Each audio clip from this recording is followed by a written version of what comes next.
नमस्कार, मैं हूं राजेंद्र देव। आइए आपको दिखाते हैं यूपी उत्तराखंड की खबरें दनादन अंदाज में। पीएम मोदी और फ्रांस के राष्ट्रपति नौका विहार का लुत्फ उठाएंगे। इस दौरान सुरक्षा में नेवी भी तैनात रहेगी। इमैनुअल मैक्रों के साथ प्रधानमंत्री मोदी बाबतपुर एयरपोर्ट से मिर्जापुर जाएंगे। वहां दोनों सौर ऊर्जा संयंत्र का उद्घाटन करेंगे और इसके बाद वाराणसी लौटकर दोनों नेता दीनदयाल हस्तकला संकुल का दौरा करेंगे और इसके बाद दोनों अस्सी घाट जाएंगे और दशाश्वमेध घाट तक नौकायन करेंगे। फ्रांस के राष्ट्रपति के सम्मान में प्रधानमंत्री नरेंद्र मोदी दोपहर का भोज देंगे। मैक्रों यहां प्रेस कॉन्फ्रेंस कर सड़क मार्ग से बाबतपुर एयरपोर्ट चले जाएंगे और मोदी पुलिस लाइन जाएंगे। फ्रांस के राष्ट्रपति इमैनुअल मैक्रों 4 दिन के दौरे पर भारत में हैं। मैक्रों शुक्रवार देर रात दिल्ली पहुंचे और वहां एयरपोर्ट जाकर प्रधानमंत्री मोदी ने खुद उनका स्वागत किया था। पीएम मोदी और फ्रांस के राष्ट्रपति के दौरे के दौरान सीएम योगी आदित्यनाथ भी मौजूद रहेंगे। पीएम मोदी और राष्ट्रपति मैक्रों की मेजबानी सीएम योगी आदित्यनाथ करेंगे। यूपी से बीजेपी के राज्यसभा उम्मीदवार पर्चा भरेंगे। अरुण जेटली, जीवीएल नरसिम्हा, अनिल जैन समेत 8 उम्मीदवारों के नाम बीजेपी ने तय किए हैं। यूपी में 10 सीटों के लिए चुनाव हो रहा है। उत्तराखंड से बीजेपी प्रवक्ता अनिल बलूनी को राज्यसभा भेजा जा रहा है। इस नाम का मुख्यमंत्री ने ऐलान किया है। आज वो नामांकन करेंगे। विधानसभा का बजट सत्र आज से शुरू हो रहा है। इस दौरान 5 मार्च तक बजट पर साधारण चर्चा होगी। बजट पर विपक्षी दलों की योगी सरकार को घेरने की तैयारी है। देश के मौजूदा विधायकों और सांसदों के आपराधिक मामलों को लेकर केंद्र सरकार ने सुप्रीम कोर्ट में हलफनामा दाखिल किया है। केंद्र के मुताबिक 1700 से ज्यादा सांसदों और विधायकों के खिलाफ केस दर्ज हैं, जो अलग अलग अदालतों में लंबित हैं। ललितपुर दौरे पर रही केंद्रीय मंत्री उमा भारती ने बीजेपी कार्यकर्ताओं और पदाधिकारियों से मुलाकात की। उन्होंने कहा कि पवा गांव में मेगा फूड प्रोसेसिंग पार्क की स्थापना होगी। एक निजी कार्यक्रम में शिरकत करने पहुंचे प्रदेश के कैबिनेट मंत्री स्वामी प्रसाद मौर्य ने बीएसपी के समर्थन को मजबूरी का समर्थन बताया। गोरखपुर और फूलपुर उपचुनाव में शांतिपूर्ण मतदान हुआ। गोरखपुर में 47%, जबकि फूलपुर में 38% वोटिंग हुई। आगरा में डिप्टी सीएम दिनेश शर्मा ने अधिकारियों के साथ समीक्षा बैठक की। इस दौरान उन्होंने शिक्षा में परिवर्तन को लेकर जल्द सम्मेलन करने की बात भी कही। राज्य मंत्री उपेंद्र तिवारी ने गाजीपुर में कहा है कि सपा बसपा ही नहीं, अन्य विपक्षी दल भी एकजुट हो जाएं तो भी बीजेपी पर कोई असर नहीं होगा। कांग्रेस के पूर्व प्रदेश अध्यक्ष डॉक्टर निर्मल खत्री ने बड़ा बयान दिया। उन्होंने कहा कि भाजपा सरकार की घोषणा केवल 2019 के चुनाव को लेकर है। प्रदेश सरकार के परिवहन राज्य मंत्री स्वतंत्र देव सिंह एक निजी कार्यक्रम में शिरकत करने औरई पहुंचे। इस दौरान उन्होंने हाईवे स्थित एक रेस्तरां का उद्घाटन किया। जौनपुर में कैबिनेट मंत्री ओम प्रकाश राजभर ने बुआ और बबुआ की जोड़ी पर तंज कसते हुए उनकी तुलना सांप और बिच्छू से की और साथ ही कहा कि पिछले चुनाव में जनता उन्हें नकार चुकी है। आरएसएस के नवनियुक्त सर कार्यवाह भैया जी जोशी ने राम मंदिर को लेकर बयान दिया। उन्होंने कहा कि अयोध्या में राम मंदिर बनेगा। कोर्ट के फैसले के बाद निर्माण कार्य शुरू होगा। आगरा में दबंगों ने महिला पर तेजाब फेंक दिया और इससे महिला गंभीर रूप से झुलस गई। इसके बाद महिला को मेडिकल कॉलेज में भर्ती कराया गया। रामपुर जिला अस्पताल के आइसोलेशन वार्ड के निकट बने पंप हाउस में क्लोरीन गैस सिलेंडर रखा था, जिसमें रिसाव की वजह से मरीजों में भगदड़ मच गई। मेरठ के गांधी बाग में बसंतोत्सव एवं पुष्प प्रदर्शनी का आयोजन किया गया और इसका उद्घाटन पश्चिमी उत्तर प्रदेश सब एरिया कमांडर मेजर जनरल के मनमीत सिंह ने किया। फतेहपुर में दहेज लोभियों ने 9 महीने पूर्व ब्याह कराई। नवविवाहिता को दहेज में अपाचे बाइक और 50,000 रुपए की मांग पूरी न होने के चलते मारकर शव को फांसी पर लटका दिया। पीलीभीत में जरनैल सिंह की मौत के मामले का पुलिस ने खुलासा करने का दावा किया है। मामले में पुलिस ने एक हत्यारोपी को गिरफ्तार किया है। शामली के सिटी रेलवे स्टेशन पर दिल्ली से आई पैसेंजर ट्रेन से एक युवक का शव बरामद हुआ है। मृतक की शिनाख्त नहीं हो पाई। मऊ में हुए हत्याकांड का पुलिस ने खुलासा कर दिया। पान की दुकान चलाने वाले जियालाल की हत्या उसके अपने ही चचेरे भांजे ने की थी। पुलिस ने चचेरे भांजे और उसके साथी को गिरफ्तार किया। बागपत के दिल्ली यमुनोत्री हाईवे पर तेज रफ्तार के चलते भीषण सड़क हादसा हुआ है। हादसे में 2 दर्जन से भी ज्यादा लोग जख्मी हुए। आगरा में संदिग्ध हालत में एक जापानी पर्यटक चलती टैक्सी से कूद गया। कूदने की वजह से जापानी पर्यटक घायल हो गया। आगरा के डौकी क्षेत्र में शादी समारोह के दौरान हर्ष पारी में एक शख्स गोली लगने से जख्मी हो गया। उसे मेडिकल कॉलेज में भर्ती कराया गया। बरेली के शहर कोतवाली क्षेत्र के पटेल चौक पर बिजली के ट्रांसफार्मर में अचानक आग लग गई। अचानक आग लगने से ट्रांसफार्मर धू-धू करके जल उठा। झंझाना थाना क्षेत्र में पेरोल से छूट कर आए बदमाश की गोली मारकर हत्या कर दी गई। बदमाश पर 25,000 रुपए का इनाम घोषित था।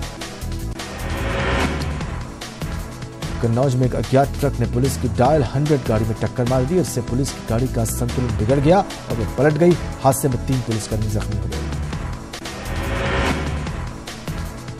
अमरोहा पुलिस की टीम ने मोबाइल छिनैती की वारदात को अंजाम देने वाले 2 शातिर चोरों को गिरफ्तार किया। चोरों के पास से पुलिस ने चोरी के 5 मोबाइल और एक तमंचा भी बरामद किया। इटावा में क्राइम ब्रांच की टीम ने अंतर्राज्यीय वाहन चोर गैंग को पकड़ने में कामयाबी हासिल की। पुलिस ने गैंग से चोरी के 32 मोटरसाइकिल्स बरामद किए। आगरा में मामूली विवाद में युवकों में जमकर मारपीट हुई। मारपीट का यह वीडियो सोशल मीडिया पर जमकर वायरल हो रहा है। मुजफ्फरनगर जिला जेल में बंदी द्वारा सेल्फी लेने के मामले में शासन के आदेश अनुसार जिलाधिकारी ने संज्ञान लेते हुए जेल अधीक्षक से लिखित रूप में स्पष्टीकरण मांगा। इसमें तीनों बंदियों की पहचान करने और उनसे मोबाइल भी बरामद करने का हवाला दिया गया। खबरें उत्तराखंड से।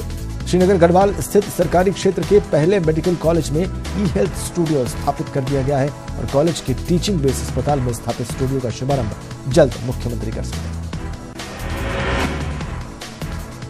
रुद्रपुर से बीजेपी विधायक ठुकराल के खिलाफ महिला से पिटाई मामले में केस दर्ज किया गया है। यह केस ईटीवी पर खबर चलने के बाद दर्ज किया गया। अल्मोड़ा पुलिस लाइन में हिल पेट्रोलिंग यूनिट की शुरुआत हो गई है। राज्य मंत्री रेखा आर्य और आईजी कुमाऊं ने संयुक्त रूप से हरी झंडी दिखाकर यूनिट का शुभारंभ किया। अल्मोड़ा में नेता रेखा आर्य ने सीमा विस्तार को लेकर कहा है कि कोर्ट के फैसले का सम्मान करते हैं। सीमा विस्तार पर राज्य सरकार को कोर्ट से झटका लगा है।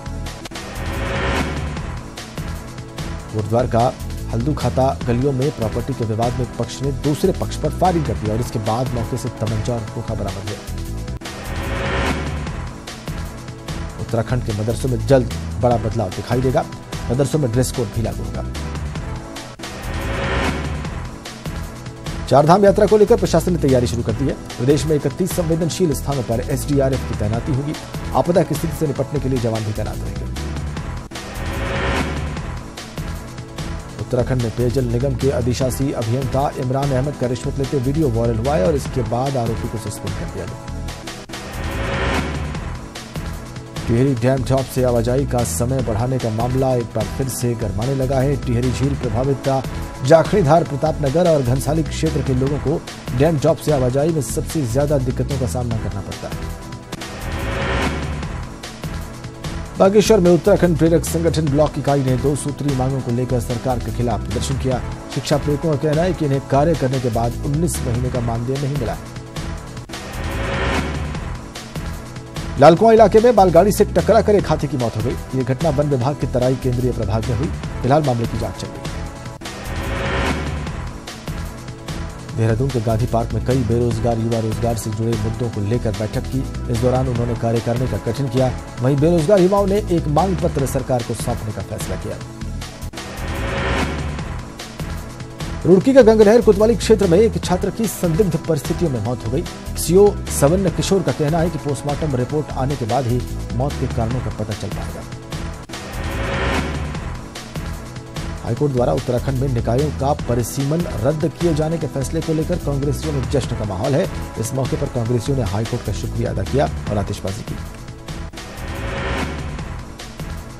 श्रीनगर गढ़वाल स्थित सरकारी क्षेत्र के पहले मेडिकल कॉलेज में ई हेल्थ स्टूडियो की स्थापना की गई। कॉलेज के टीचिंग बेस अस्पताल में स्थापित स्टूडियो का शुभारंभ 18 मार्च को मुख्यमंत्री कर सकते हैं। कुमाऊं मंडल के चंपावत, यूएस नगर, अल्मोड़ा, नैनीताल, पिथौरागढ़, बागेश्वर जिलों में हेलमेट न पहनने की वजह से सड़क हादसों की संख्या बढ़ती जा रही है। विश्व भर में आज से ग्लूकोमा सप्ताह मनाया जा रहा है। राजधानी देहरादून में भी विश्व ग्लूकोमा सप्ताह के मौके पर दून मेडिकल कॉलेज के छात्रों ने शहर भर में रैली निकालकर लोगों को जागरूक करने का काम किया। चारधाम यात्रा की तैयारी को लेकर डीएम आशीष चौहान ने उत्तरकाशी जनपद मुख्यालय से लेकर गंगोत्री तक यात्रा रूट का जायजा लिया और 15 मार्च को सभी संबंधित विभागों के अधिकारियों को प्लान रिपोर्ट देने के निर्देश दिए। पौड़ी गढ़वाल में बंदरों का आतंक जारी है। बाजार से लेकर घर तक सभी जगहों पर बंदरों से लोग परेशान। नई टिहरी में 1 महीने से 32 गोल मीटर चालू फिल्म की शूटिंग हो रही है। फिल्म में मुख्य भूमिका शाहिद और श्रद्धा कपूर निभा रहे हैं। टिहरी झील और बरौनी स्टेडियम में ये शूटिंग चल रही है। यमुना घाटी के पुरोला युवराज सिंह पहुंचे। वहां युवराज को देखने के लिए भारी भीड़ इकट्ठी हुई। इस भीड़ को कंट्रोल करने के लिए पुलिस बल भी तैनात किया गया। मुंबई में 50,000 से ज्यादा किसान आज महाराष्ट्र विधानसभा का घेराव करेंगे। पूरे महाराष्ट्र किसान मुंबई के आजाद मैदान रात में ही पहुंच गए हैं। उनकी मांग खेती को लाभ का धंधा बनाना और कर्ज से मुक्ति दिलाना है। इससे पहले महाराष्ट्र में आंदोलनकारी किसान मुंबई के सोमैया ग्राउंड पहुंचे और वहां उनसे मनसे प्रमुख राज ठाकरे मिले। राज ने फडणवीस सरकार पर किसानों के लिए कुछ काम नहीं करने का आरोप लगाया। वहीं किसानों के इस महामार्च को देखते हुए महाराष्ट्र सरकार ने 6 मंत्रियों की एक समिति बना दी है जो किसानों की मांगों पर विचार करेगी। वहीं सरकार की सहयोगी शिवसेना से कांग्रेस और एनसीपी भी किसान आंदोलन का समर्थन कर रही है। प्रधानमंत्री मोदी आज अपने संसदीय क्षेत्र वाराणसी में रहेंगे और वहां पर फ्रांस के राष्ट्रपति इमैनुअल मैक्रों और उनकी पत्नी की मेजबानी करेंगे। मैक्रों उनकी पत्नी के लिए भव्य स्वागत की तैयारी है। पीएम मोदी और राष्ट्रपति मैक्रों मिर्जापुर भी जाएंगे और वहां पर वो 75 मेगावाट के सोलर पावर प्लांट का उद्घाटन करेंगे। पीएम मोदी और फ्रांस के राष्ट्रपति मैक्रों के दौरे को लेकर वाराणसी में सुरक्षा के पुख्ता इंतजाम है। गंगा में नौका विहार को लेकर आसमान, जमीन और पानी से सुरक्षा के इंतजाम किए गए हैं। जल सेना की विशेष तौर पर तैनाती की गई है। फ्रांस के राष्ट्रपति मैक्रों ने रविवार को पहली इंटरनेशनल सोलर अलायंस समिट का उद्घाटन किया। ये समिट राष्ट्रपति भवन में हुई। इसमें फ्रांस, ऑस्ट्रेलिया और श्रीलंका समेत 23 देशों के राष्ट्राध्यक्ष समेत 121 देशों के प्रतिनिधि शामिल हुए। दिल्ली में इंटरनेशनल सोलर अलायंस पर 121 देशों ने हस्ताक्षर किए हैं, जबकि कई देश इसके लिए प्रक्रिया में हैं। इस समझौते की जानकारी भारतीय विदेश मंत्रालय की ज्वाइंट सेक्रेटरी नागराज नायडू ने प्रेस कॉन्फ्रेंस में दी। फ्रांस के राष्ट्रपति इमैनुअल मैक्रों ने कांग्रेस अध्यक्ष राहुल गांधी से मुलाकात की। इस दौरान पूर्व प्रधानमंत्री मनमोहन सिंह भी मौजूद रहे। फ्रांस के राष्ट्रपति इमैनुअल मैक्रों और उनकी पत्नी ताजमहल का दीदार करने पहुंचे। वहां दोनों ने फोटो सेशन कराया और इसकी खूबसूरती की जमकर तारीफ की। आगरा में ताजमहल का दीदार करने भारत दौरे पर आए 9 देशों के राष्ट्राध्यक्षों की पत्नियां भी पहुंची। इनमें फिजी, बांग्लादेश और वेनेजुएला समेत 9 देशों के राष्ट्राध्यक्षों की पत्नियां शामिल हैं। यूपी के गोरखपुर और फूलपुर में लोकसभा चुनाव शांतिपूर्ण तरीके से संपन्न हुए। हालांकि दोनों जगहों पर कम वोटिंग से राजनीतिक पार्टियों में चिंता जाहिर की जा रही है। फूलपुर सीट पर 37%, जबकि गोरखपुर सीट पर 43% मतदान हुआ। बिहार में भी 3 सीटों पर मतदान शांतिपूर्ण तरीके से संपन्न हो गया। अररिया लोकसभा सीट पर 56%, भभुआ विधानसभा सीट पर 48.5% और जहानाबाद में 45.8% मतदान हुआ। तीनों सीटों पर नतीजे 14 मार्च को आएंगे। बीजेपी ने राज्यसभा के लिए अपने 18 उम्मीदवारों की लिस्ट जारी कर दी। उत्तर प्रदेश से जीवीएल नरसिम्हा, उत्तराखंड से अनिल बलूनी और राजस्थान से किरोड़ी लाल मीणा समेत 18 उम्मीदवारों के नामों का ऐलान हुआ। कांग्रेस ने भी राज्यसभा के लिए 10 उम्मीदवारों की लिस्ट जारी कर दी है। इनमें पश्चिम बंगाल से अभिषेक मनु सिंघवी, झारखंड से धीरज प्रसाद साहू, महाराष्ट्र से कुमार केतकर समेत 10 लोगों के नाम शामिल हैं। राष्ट्रीय स्वयंसेवक संघ के सर कार्यवाह भैयाजी जोशी ने कहा है कि राम मंदिर हर हाल में बनेगा और अयोध्या में मंदिर के अलावा कुछ और स्वीकार नहीं किया जाएगा।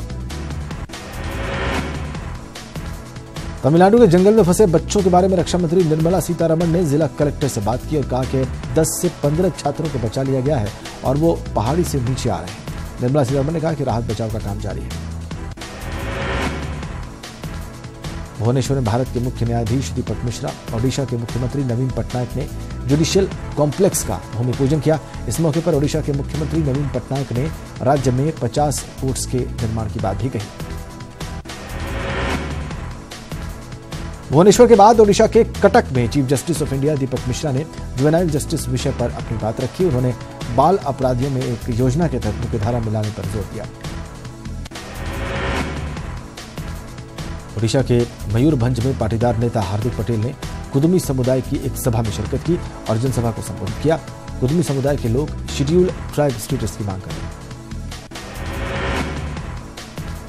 राष्ट्रपति रामनाथ कोविंद मॉरिशस की यात्रा पर हैं। मॉरिशस के प्रधानमंत्री ने उनके सम्मान में एक भोज का आयोजन किया। इस दौरान राष्ट्रपति कोविंद ने सभी को संबोधित भी किया। INX मीडिया केस में कार्ति चिदंबरम की आज पटियाला हाउस कोर्ट में पेशी होगी। पिछली पेशी में कोर्ट ने 12 मार्च तक CBI के रिमांड में उन्हें भेज दिया था। झारखंड के रांची में बीजेपी के एक नेता की हत्या से बहुत हंगामा हुआ। बीजेपी नेता की हत्या की वारदात CCTV कैमरे में कैद हो गई। बीजेपी नेता पंकज गुप्ता को पीछे से आए एक शख्स ने सिर में गोली मार दी और इससे उनकी मौत हो गई। तमिलनाडु में जंगल में ट्रैकिंग के लिए गया एक ग्रुप आग में फंस गया। चेन्नई ट्रैकिंग क्लब की ओर से इस ग्रुप में कुल 37 लोग आए थे। रक्षा मंत्री निर्मला सीतारमण ने ट्वीट कर बताया कि सभी को वायुसेना रेस्क्यू कर 10 से 15 लोगों को बचा लिया गया है। यह हादसा थेणी जिले के कुरंगाई के पास एक टॉप स्टेशन पर हुआ। मध्य प्रदेश के देवास में 4 साल के रोशन को बोरवेल से निकाल लिया गया है। रोशन की जिंदगी बच गई है। उसे इलाज के लिए हॉस्पिटल ले जाया गया और करीब 35 घंटे रेस्क्यू ऑपरेशन करके बच्चे को बचाया गया। गुजरात के सूरत के पलसाना स्थित दवाई बनाने वाली कंपनी में भीषण आग लग गई। हालांकि किसी के हताहत होने की कोई खबर नहीं है। आग के चलते करोड़ों की नुकसान की बात कही जा रही है। ओडिशा के भुवनेश्वर एयरपोर्ट से ज्वेलरी के साथ ही 22 लाख की विदेशी मुद्रा जब्त की गई। शहीद सरदार उधम सिंह की याद में जलियांवाला बाग के मुख्य द्वार पर उनकी प्रतिमा 13 मार्च को लगाई जाएगी। केंद्रीय गृह मंत्री राजनाथ सिंह इस कार्यक्रम में शिरकत करेंगे। हैदराबाद में विंग्स इंडिया एयर शो 2018 का समापन हो गया। 4 दिनों तक चलने वाले इस एयर शो को देखने के लिए बहुत तादाद में लोग आए। 15 विमान इस एयर शो में दिखाए गए। तुर्की में एक निजी विमान क्रैश हो गया। इसमें सवार सभी 11 लोगों की मौत हो गई। पाकिस्तान के लाहौर में पूर्व प्रधानमंत्री नवाज शरीफ पर जूता फेंका गया। ये जूता नवाज शरीफ के चेस्ट पर लगा। नवाज जामिया नईमिया मदरसा के कार्यक्रम में शिरकत करने पहुंचे थे। मदरसा अथॉरिटी ने उस युवक को पकड़ लिया और पुलिस के हवाले कर दिया। चीन ने रविवार को अपने संविधान में बड़ा संशोधन किया है और इसके तहत चीन की संसद ने राष्ट्रपति और उपराष्ट्रपति के लिए 2 कार्यकाल की निर्धारित सीमा को समाप्त कर दिया है। इससे शी जिनपिंग जब तक चाहें तब तक राष्ट्रपति बने रह सकते हैं। ईटीवी से बातचीत में मोहम्मद शमी ने पत्नी हसीन जहां के इल्जाम पर दुख जताते हुए कहा कि हसीन के परिवार से सुलह के लिए बातचीत करें। अब अंतर्राष्ट्रीय खबरें। पाकिस्तान के लाहौर में पूर्व प्रधानमंत्री नवाज शरीफ को जूता फेंका गया। जूता नवाज शरीफ की छाती पर लगा। नवाज जामिया नईमिया मदरसा के कार्यक्रम में शिरकत करने पहुंचे थे। पाकिस्तान के विदेश मंत्री ख्वाजा आसिफ के चेहरे पर स्याही फेंकने की घटना सामने आई है। ख्वाजा आसिफ पंजाब में शनिवार की देर रात पार्टी कार्यकर्ताओं के सम्मेलन को संबोधित कर रहे थे और उसी दौरान एक शख्स ने उनके चेहरे पर स्याही फेंक दी। रूस ने अपने हाइपरसोनिक किंजल मिसाइल का सफल परीक्षण किया है। रूस के रक्षा मंत्रालय ने इस मिसाइल टेस्ट का वीडियो भी रिलीज किया है। रक्षा मंत्रालय के मुताबिक इस मिसाइल को MiG-31 जेट से छोड़ा गया।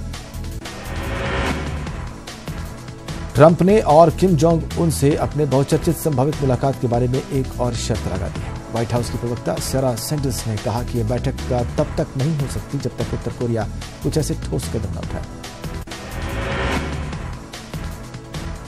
चीन में रविवार को अपने संविधान में बड़ा संशोधन किया।